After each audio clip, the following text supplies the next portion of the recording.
for making mistakes. This I find unbelievable. He was not a violent person. In the report, several pilots said Falitz was in a bad mood the day of the crash because he was supposed to fly on the following day, a day he was supposed to have off. But Falitz's close friend Eric Tofty says he never had one bad experience in the cockpit with Falitz and believes the NTSB is looking for a scapegoat. You have a dead pilot who is going to be unable to defend himself.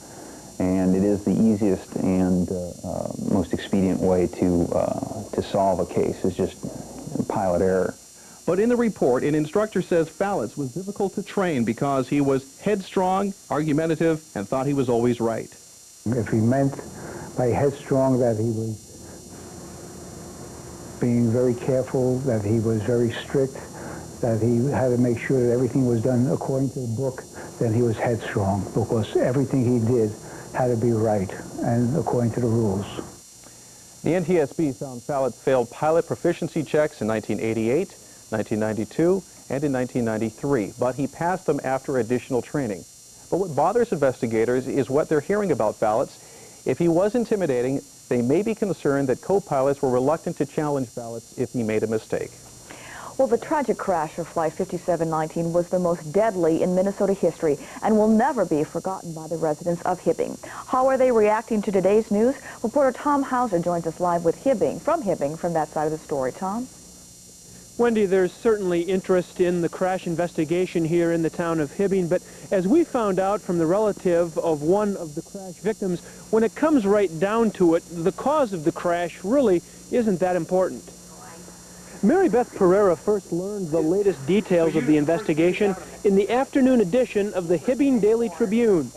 There was a bold headline saying the investigation now focuses on the pilot. Does it really matter what happened? The pilot didn't want to die either, I'm sure. But you'll find no anger in Mary Beth, only sadness. Nobody's going to bring my brother back or any of the other people, so nothing's going to make it any different. Mary Beth's brother, 52-year-old William Valeri of Hibbing, was among 18 people killed in the crash. Mary Beth went to the crash site the night it happened and tried to convince rescue workers to let her go to the wreckage so she could sit with her brother. But I just felt like I wanted to sit by and watch over him until they came to rescue him off the dump. And I don't know, maybe it's my maternal instinct or something to just be that caretaker and just protect him. Initial reports of the investigation focused on the possibility that icing caused the plane to drop into the side of this hill as it approached the Hibbing Airport. But whether it's icing or pilot error, it really doesn't matter to Mary Beth Pereira. To me, it's over, it's done with, and the causes aren't going to make any difference at all whatsoever.